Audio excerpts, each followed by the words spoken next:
தைரியமா இருக்காங்க.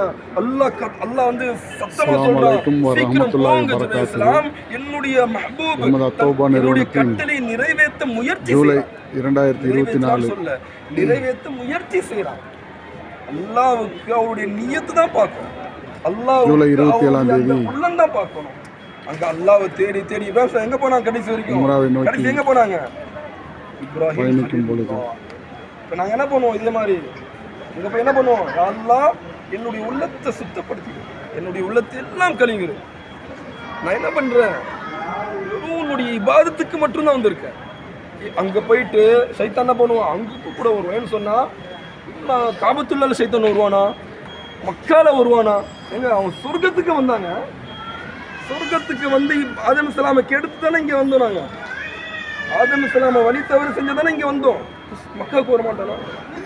வருவான். அங்கே தான் அதிகம் பண்ணுவான். என்ன பண்ணுவான்?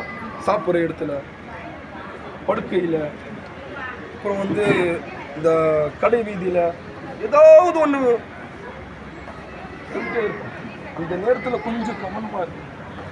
கொஞ்சம் அந்த நேரத்தில் ஏதாவது ஒன்றா ஏன்னு சொன்னால் நாங்கள் நபியுடைய அந்த வாசலுக்கு வந்திருக்கோம், நபியுடைய வீட்டுக்கு வந்திருக்கோம்.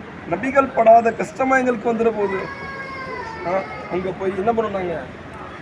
நாங்கள் படுக்க போகிறோம், இன்னொருத்தர் வராரு, சரி நீங்கள் படுத்துங்க, நான் அங்கே படுத்துக்கிறேன்.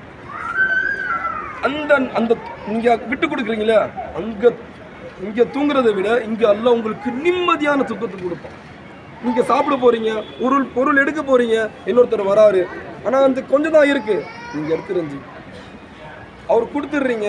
ஆனால் அந்த பொருளை விட சிறந்தது அல்லாஹ் உங்களுக்கு திருப்பி கொடுப்போம். இது உண்மை.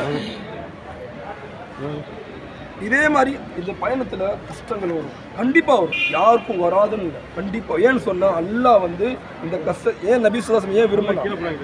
அவ்வளோ விருப்பம் இந்த நபி